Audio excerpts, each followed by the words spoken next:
మీరు చూస్తున్న రెసిపీ వచ్చేసి మీల్ మేకర్ పకోడీ. ఇది చాలా టేస్టీగా చాలా క్రిస్పీగా ఉంటుందండి.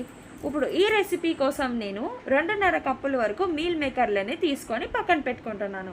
అలాగే మనం తాగే నీళ్ళని ఇలా మరగపెట్టుకోవాలండి.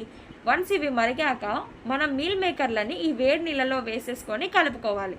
ఇప్పుడు స్టవ్ ఆఫ్ చేసేసుకోండి.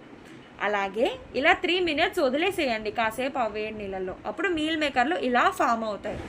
వేడి కొంచెం చల్లారాక మీల్ మేకర్లలో ఉన్న నీళ్ళన్నీ పిండేసి మీల్ మేకర్ని మాత్రమే సపరేట్ బౌల్లోకి తీసుకోండి. అలా తీసుకున్నాక 2 స్పూన్ల వరకు శనగపిండి వేసుకోండి. అలాగే 2 స్పూన్ల వరకు బీట్ పిండి వేసుకోండి. ఈ 2 సేమ్ క్వాంటిటీతో తీసుకోండి చాలు. దీంట్లో కార్న్ఫ్లోర్ వేసుకోవాల్సిన అవసరం అయితే లేదండి. నెక్స్ట్ మనం 1 స్పూన్ వరకు కారాన్ని వేసుకుంటున్నాం. అలాగే 1/2 స్పూన్ వరకు ఉప్పుని వేసుకుంటున్నాం. అల్లం వెల్లుల్లిపాయ పేస్ట్ కూడా 1/2 స్పూన్ వరకు వేసుకోండి చాలు. వీటిని మీల్ మేకర్స్కి బాగా పట్టేలాగా కలుపుకోండి.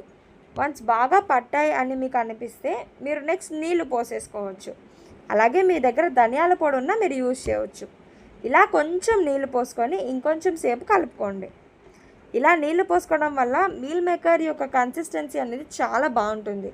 వేయడానికి కూడా చాలా ఈజీగా ఉంటుంది అండ్ తినడానికి చాలా టేస్టీగా ఉంటుంది. నెక్స్ట్ మీరు కొంచెం ఫుడ్ కలర్ యూజ్ చేయండి చాలు. ఈ ఫుడ్ కలర్ అనేది కంప్లీట్గా ఆప్షనల్. నేనైతే అట్రాక్టివ్గా ఉంటుందని మాత్రమే ఫుడ్ కలర్ వేశాను. ఇప్పుడు మనం ఒక ప్యాన్ తీసుకొని ఆయిల్ పోసుకొని కొంచెం హీట్ అయ్యేదాకా వెయిట్ చేద్దాం. సో మీడియం ఫ్లేమ్లో పెట్టుకోండి, అప్పుడు మీల్ మేకర్స్ బాగా ఉడుకుతాయి. సో ప్యాన్ హీట్ అయిపోయింది, నేను మీల్ మేకర్స్ వేసేస్తున్నాను. సో ఈ ప్రాసెస్లో మాత్రం మీరు హై ఫ్లేమ్లో పెట్టుకోవద్దండి, ఎందుకంటే మీల్ మేకర్స్ లోపల నుండి కుక్ అవ్వవు. సో ఇలా ఒకసారి ఈ షేడ్ వచ్చేసాక మీరు మీల్ మేకర్స్ని తీసేయవచ్చు. ఈ సోయా వల్ల మన ప్రోటీన్ కూడా చాలా వరకు మెరుగుపడుతుంది. ఇది చాలా మంచి స్నాక్. సో ఇలా మీల్ మేకర్స్ అన్నీ తీసేసాక కరివేపాకును కూడా ఫ్రై చేసుకొని గార్నిషింగ్కి వాడుకోవచ్చు. నేనైతే గరం మసాలా కూడా వేసేసాను.